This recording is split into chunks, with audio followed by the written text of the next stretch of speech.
What's poppin', people? It's your main man, Manley Miller. And it's the king of Clearview himself, Javier Acosta. This is Quarantine Cuisine. Come get spiritually fed while you stuck in bed. Celebration Church, Kenner Campus Podcast. Well, good afternoon, Pastor Manley. How you feeling? How you doing, Boss Hog? I'm feeling good, How's brother. the king of Clearview? We raining. We do feel good. Living my best quarantine life. That's how I feel. Honestly. Oh, you really? Yeah, I'm trying. He's living his best life. Living the best life. We woke up yesterday before the kids, an hour before the kids woke up, read our Bibles together and worked out. Dang, boy, you spiritual life. Yeah, bro. but he didn't do it today though. We was too tired. My body was hurting. We was tired. I was like, oh yeah, that was rough. So, anyways, yeah, but I feel good. I feel good about yesterday. The other day. That's it. Maybe tonight. Celebrate the win. Maybe you can get it back tonight. Maybe you tomorrow can get it back morning tonight. we get it back going. Anyways, Pastor Man, I got a question for you. What do you miss the most about life before the quarantine? Like, what's the one thing you're like, man, I really miss this? I think just being able to physically greet people, see people, hug people. You know, for me, that's like, my love language is physical touch. Yeah. It's been, shut down. You feeling unloved? Oh, yeah. Your love tank is empty? Yeah. So it's like just being able to see the people, it's like every once in a while I'm sitting there and I start thinking about somebody from the church I ain't seen. It's like, dang, man, I miss them. Well, I'd love to see them. And I think about family. We got a large family network, not being able to greet them. We saw we did a drive-by for one of our church members' birthday, Bill Lukatich. Yeah. And we were going by, and he's in the Jeeps. And my brother-in-law's got a Jeep with a right-hand side drive. Like he drives on the other side. Okay. And so he was in the little Jeep procession and everything. And then we seen him afterwards. And my sister-in-law was just, almost on the verge of tears. Like, man, we just miss y'all. We want to hug y'all, see y'all. It's like the people that are family and the people that are church family and the people that are my friends that I haven't really been able to see or greet or encounter. I really miss those people. And for me, that's what it's about. I don't miss the traffic. I don't miss driving places. I don't miss all. But, boy, I sure do miss being able to show some love to the people that are close to me. And that to me has been the hardest part. Yeah, and I think for a lot of people, everybody has these. That's probably going to be a lot of people's answers is they miss their loved ones. They missed, I miss seeing my mom and hugging my mom and all these kind of things. And it's so hard because you take these risks of like, man, I want to hug you, but I know I can't. But why you can't? Well, I feel fine. It's so many different things that go on, which brings me to this idea of today, which is just called, the COVID crisis, which is what we've already been doing. And the reality is it's a COVID crisis of faith, which is what everybody comes to, and it's the question of, why is this happening? If God is so good, why are we going through these bad things like COVID-19? Why are people getting sick? Why are people dying? Why is this happening? Why is that? I've had many people ask me that question. And so, I just wanted to get your opinion on that. What are your thoughts when it comes to those kinds of things? Well, I mean, I think, obviously that's a complicated theological question. Yeah. Which ain't a problem. We can answer complicated theological questions. But I think really what it comes down to is it really exposes, first and foremost, the fallacy of our faith. Mm-hmm. In that a lot of times what we think we have is faith, but what we actually have is good fortune. Mm. And we just have good circumstances. Yeah. We just have things going our way. Right. And when things all of a sudden stop going our way, not on an individual scale, but on a cataclysmic scale, which is, what we have with this. It's not like one person's life is unfair or unfortunate. It's like, no, everybody's life is unfair and unfortunate. We start going, well, where's God? Well, how could God let this happen, right? Yeah. But, there's some answers to that. The first off is when your faith, no faith is worth anything until it has first been tested. Mm-hmm. And so in your life, always your faith will be tested. Yeah. And if your faith gets tested and you start asking questions about your faith and trust in God, then it's exposing to you some areas that you better start working on and shoring up. Mm-hmm. Because I promise you, COVID-19 ain't going to be the worst crisis you go through in your life. Mm-hmm. Ain't going to be it. there's going to be something way worse than this. Yeah. And so when you go through another crisis, if your faith is questioned in this, your faith will be questioned again. It's the people that have been through real challenge and real hard, real difficult circumstances whose faith has really been rocked to the sense where they go, all right, this is what I need to understand, and this is what I need to do. And it strengthens. It's like any metal is tested by fire, and that fire makes it stronger and purifies it, etc. The same is true with faith. Now, why do things like this happen? Let's deal with that question a little bit. One of the things that happened when humanity was removed from the Garden of Eden is where this all goes back to. And a lot of people want to debate the historicity of the Garden of Eden. Was that really an Adam and Eve? It's like, do we really all go back to two people? Right. All of this stuff. Yeah. But think about the theological implications of the story of Adam and Eve. When they ate that fruit, Eve was trying to be God. Yeah. Satan said, man, you eat that fruit, you're going to be just as powerful as God. That's what she wanted. She wanted to be God. She wanted to be in charge and in control, and she wanted to be able to make all the rules. And she wanted to be the one that was right, and she wanted to be that one that had the power and all of this. That's the same thing we struggle with every single day. That's called pride. It's like the need to be right, the want to do something. That hits us every single day. We talked about this at Your Topic Tuesday last week. Why do we struggle to be humble? Because this is the sin that's at the core of all of us, right? Yeah. Well, when we stepped up and tried to be God, God said, go ahead. Yeah. And that's when we were removed as humanity from the Garden of Eden. And the Garden of Eden wasn't just a place that was lush or God's presence were there. People walked around naked without conviction, and all of those things are true. But the three biggest things that we get from that story theologically is, number one, we were now outside of God's protection. Yeah. We were now in the world.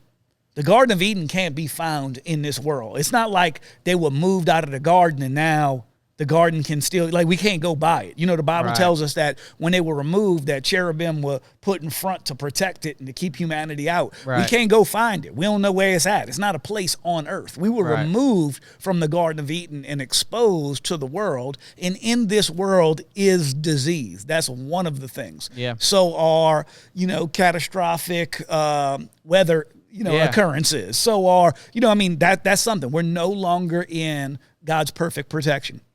Heaven is the opportunity to return back to God's perfect protection. So there are no things like this. And that's the reason why we're heavenly minded. That's the reason why we're focused on thinking about that.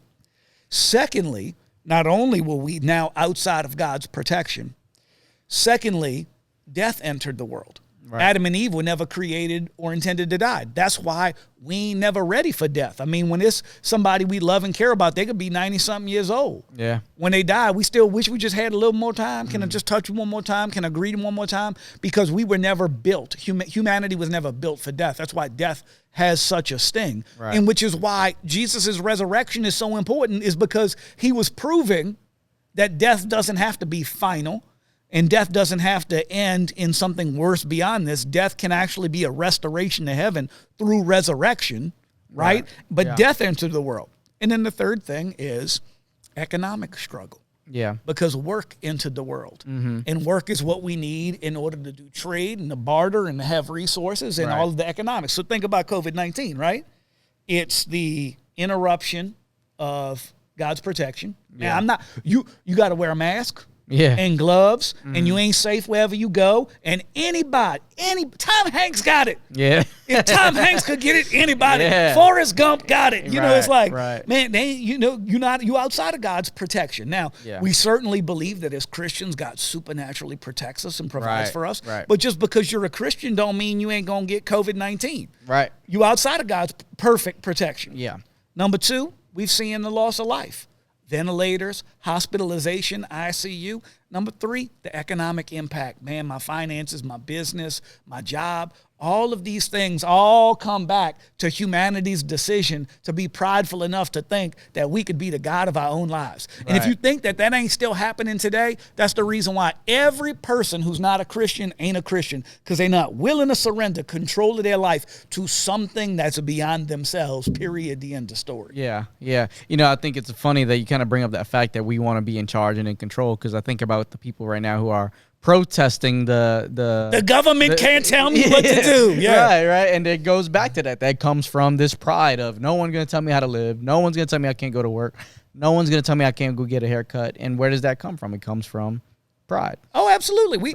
Look, we all deep inside have this need and this want to be right. Yeah. All the time. Yeah. We want to be the one they look to for the answer. We want to be the one that they look to have wisdom. I mean, why people love social media so much? Because we think people listening to us. Yeah. Right? I think it goes back to we want to be in control. That's it. We want to be in control. That's and things like this remind us we have zero control. Well, and that's what started this, is you said the crisis of faith. The crisis of faith is when you thought you was really trusting in God, but you ain't at all. Right. You trusting in yourself with God's help. Yeah. Like God, we think to be a Christian means that you get to say, God, I'm going to let you help me. Yeah. But that's not what it means. Right. It doesn't even mean, God, you in charge, but let me help you. Right. It means, God, you're in charge and I'm in submission. I trust you. I'm your servant. Yeah. You're the king. You're the decision maker. You're the leader. You're the one. That's what it's all about. And that's why when you say, man, why do I have a crisis of my faith? Because you didn't really have the faith you thought you had, right? And faith is organic. Faith is always growing. Faith is a garden. It can get full of weeds just like this. It can get, out of control. But you can also rebuild it just like this. It just takes work. You got to get into it, but it's organic. It's constantly growing. It's constantly. It's hard to understand, right? Because as much as you really try to explain faith, we really can't explain it because it's a personal thing. And I think about the fact of the truth that I've been telling people, I try to keep things simple. I don't know all the answers. I don't pretend to know any of the answers. And I tell people all the time, like, you know what, man, I just know this. I know the Bible says God's thoughts are completely beyond your thoughts. Yeah. Can I tell you, be honest with you? I think we probably got it all wrong. And when I get to heaven and meet Jesus, he's going to be like, yeah, y'all kind of had this wrong, but it's okay.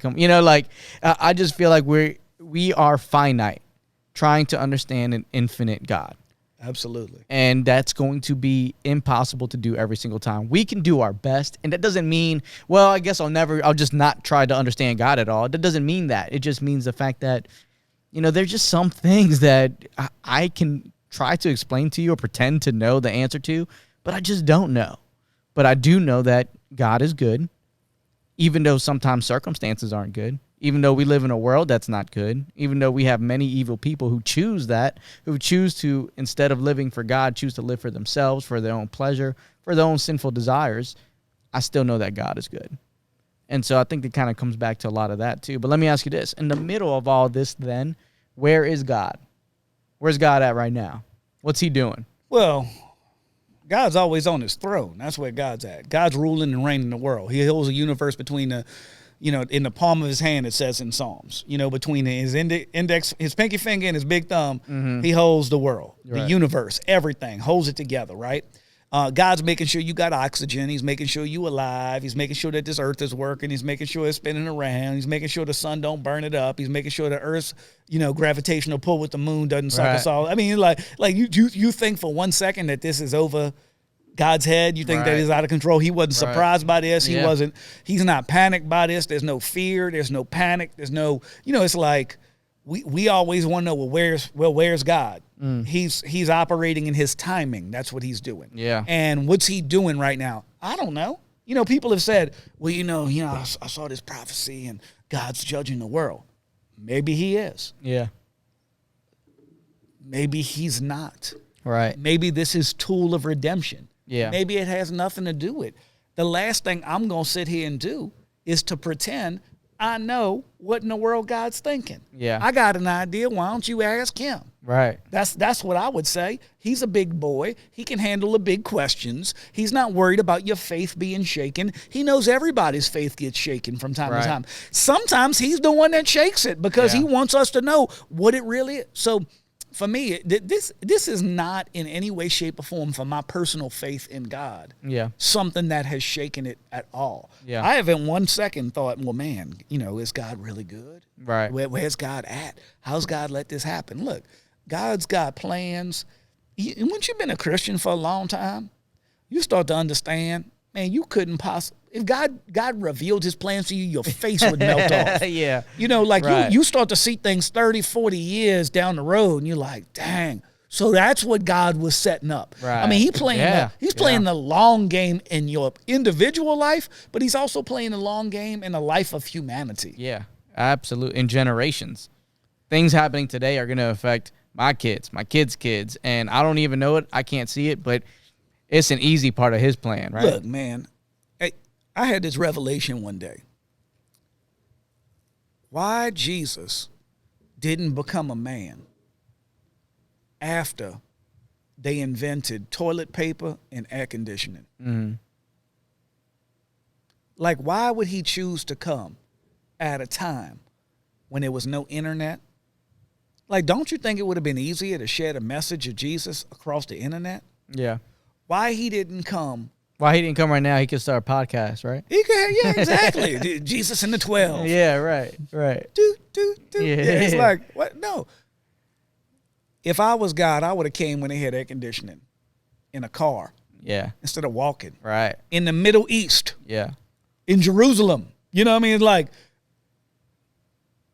the fact that God doesn't do things the way I think he should do them is no reflection whatsoever on the goodness or the glory of God. It's a complete and total reflection at the inadequacy and the incompleteness of Manley. Yeah. And that is what your faith is all about. Right. Is I stopped putting my faith in Manley Miller. Yeah. And I started putting my faith in Jesus Christ. Right. That is the game-changing moment. Yeah. The game-changing moment is when you go, I don't know what God's doing. Yeah. But I stopped trying to figure that out a long time ago. Yeah. I just try to get in line because I trust that he knows where he's going more than I do. You ever been doing something that was good for your family? I know your kids are little. My kids are a little bit older.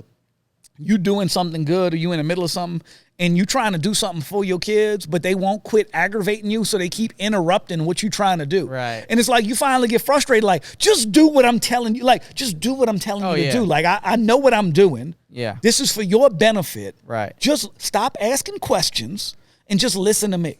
What we're telling our kids is, I know better than you, get in line. Yeah. Yeah. God doesn't lose his temper with us. Yeah. God doesn't lose his patience with us. But what he does is he goes, man, you know what? If you would just get in line with my will, then I could get you there where you need to go a whole lot faster. Instead, you keep interrupting me with all of these questions that you asking. Like, I don't know what I'm doing. Right. It's just like my son. Sit back and relax. My son, we'll bring him to the park. He loves ducks, and he beelines it for the pond every time. He can't swim. Exactly. He ain't never been in water. So what I got to do? I got to go tackle him, grab him. 'Cause you can't He's kicking. He's screaming. He's yelling. People looking at me like I'm an abusive parent. But I know that you can't go in there. He don't understand that. And I think that that's how it is for a lot of us.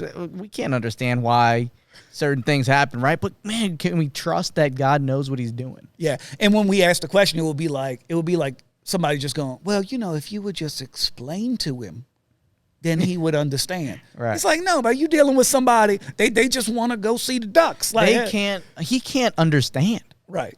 I could sit there and explain everything to him. He wouldn't understand because his mind is incapable of it. Exactly. And I think that for us, That's the same thing. It's the same thing. Like, God's just like, man, you could not understand. Why do bad things happen? Why is this happening to people? Why is this person getting murdered? Why is this person dying from COVID? Why is this person okay? Why is this person who seems like an evil person doing all right while this person who seems like a great person? Why they got cancer? Yeah, exactly. We can't understand. And it's not to say that obviously we grieve for it, and I think it grieves God as well, but we can't understand. We live in a broken world that's not the way he intended for it to be. And I think that that's the whole point. And I know that for me, all I can do. I've accepted that. I don't know if I ever really went through that whole crisis of faith, like, oh, God, is God good? I think I'm similar to you. I haven't really been shaken by this. But for me, all I know is, I can only control what I can control, which is me. Right. And I know that I want to help people. Right. I want to make a difference. I want to encourage and affirm people and see people succeed. So I'm not gonna spend time, looking into all this other stuff. I'm just spend time trying to help people. And the second thing is I know one day I'm going to spend eternity with Jesus, and I'll be able to talk to him all about it, and maybe then I'll understand. Well, it's funny. It's because people are like, man, when I get to heaven, I'm going to have all these questions for the Lord. Yeah. I actually think by the time you get to heaven, the answers to those questions will be so irrelevant. I mean, do you know how many questions you're going to have about the logistics of heaven? Yeah. Much less the logistics of earth. Yeah. So right. we get so caught up. We get so in the moment. We get so driven by the world that we in at any given second, at any given moment. But the reality is, this is going to be completely different than you think it's going to be in the way it all turns out. Yeah. The people I feel the compassion for and I understand the questions from is the people that have lost loved ones and wasn't even able to see them. Right. I got those questions too, man. All right, Lord, like, couldn't you let them see them? Yeah. But at the same time that I can have questions for the Lord, that don't mean that my faith is shaken. Right. It's like, man, God, I have no idea what you're doing. It don't make no sense to me. I've been at that place in my life right. a lot of times. Yeah. But I've also been through enough that I've been on the backside of it where I've always come to the conclusion in the long run, okay, now I understand why I went through this. Now I understand why I went through this. The answer does come. It just doesn't come. It doesn't come until we forgot we was even asking it. Yeah. That's when I find that it often comes and it gets exposed in my life. Yeah. And even for me, I think about, people ask me, like, what will you do if this happened? Or if something happened to your kids or something. And, I tell them, I don't know. I don't know. I can sit here all day and say, man, I'm going to have faith in God and everything's going to be good, blah, blah. And I think that through it I will. But at the end of the day, we can only answer I can't control tomorrow. I can't worry about tomorrow. I can only do what I can with today. Correct. And so I think today I can only, right now, in the midst of this pandemic, take as much advantage as I can of spending time with my family, spend as much time with God as I can, spend as much time reading my word as I can, praying as I can. You said this earlier. God can handle the questions. I've always appreciated that about God, that I can ask these dumb, stupid questions, and he don't strike me with lightning and get mad at me. But he is patient. Unlike me, I can be impatient with my kids. He is patient. And I appreciate that about God. And so all I can do is with today that I can, but I also know I have to be the hands and feet of Jesus as well. Correct. And so, go ahead. No, I was going to say, I think that's what it boils down to, right? Yeah. It's just like, man, where's your faith really at? Yeah. Do you really trust in the Lord? Right. Do you really, really trust that God knows what he's doing? What's it about? What's it about for you? Like your faith, what's it about for you? Yeah. If, I say this a lot to myself, and I had to come to a place for that, where if Jesus never gave me anything else, would he have been enough? And I came to a place, I think, in my life where it was like, okay, Jesus, if you don't bless me with children, if you don't bless me with a wife, if I don't have these things, you are more than I deserve. Yeah, I got a buddy named Tim, guy I know, and he's got a son that's autistic. His name's Will, and he's somewhere on the autism spectrum. It's not barely, it's. They told him he'd never speak. His son would never speak. Mm-hmm. Don't expect that. And every night he would go to bed and he put his son down to sleep, and he's coming to grips and terms with that, and it was hard for him.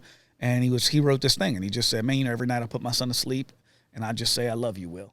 Yeah. Knowing good and well he couldn't say nothing back to me. And he did this like every day for 8 years.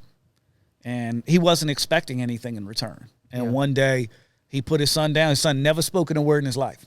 8 years old. Puts his son down, lays him down, prays with him, kisses him. All right, good night. I love you, son. And his son said, I love you too, Dad. Wow. And man, I can't even think about it without it's like overwhelming to me when I think about it. And the name of what he wrote is he said, now I'm playing with house money. Yeah. And he basically was saying, because that happened, I don't care about the rest of this. Yeah. I've had everything that I need. And God spoke to me the first time I read that article. And it was a little blog post he had. Probably not even a lot of people have read it. I just happened to stumble upon it because he's somebody that I knew. Right. or maybe thousands have at this point. I don't know. Yeah. But I remember reading it and God saying, are you playing with house money? Was my love for you, was my death for you, was my forgiveness for you enough? Or do you still need to have something else? Yeah. And I think that's really what our faith crisis comes down to is just Jesus dying for you and God offering you forgiveness enough? Or you need that and a promotion? You need that and food. You need that and a car. You need that and a nicer car. You need that and, it's like if you always need something else, then that means Jesus wasn't enough. So now it's not Jesus only, it's Jesus plus some new Nikes or some new Jordans or some new whatever, whatever. Yeah. And that's what happened, I think, with Adam and Eve, right? It was like you had everything, but if I just had some of that fruit, if I could just be in control, then that's what I'm missing. And the reality is that's what got them into trouble in the first place. And it's like this, right? It was, you got everything but one thing, and that wasn't enough. Now it's flipped upside down. If you only had this one thing, would that be enough? Yeah. And that's really what it comes down to. And I think that's the key takeaway for today. Yeah. Is realizing, man, if all I got is Jesus is dying for me and forgiveness for me and his salvation, and now I'm going to heaven and I'm going to have a perfect life in heaven. Yeah. Right? In eternity. Right. Is that enough? Right. You need more too. Okay. Imagine how ungrateful that must seem when that becomes our perspective. Right. Well, I think that is our key takeaway then. Just thank God. Appreciate Jesus. You can come with the questions. Yeah, that's fine. Spend that time in prayer. Seek that. But don't make that everything, right? At the end of the day, come down to it. It better be Jesus only and not Jesus plus something else. Yeah. Or you don't really have the faith that you think you have. In Jesus' name. Amen. This has been another episode of Quarantine Cuisine. We hope you leaving fresh and full. Be sure to subscribe on podcast and Spotify. You can also find us on Facebook, Celebration Church Kenner. See you next time.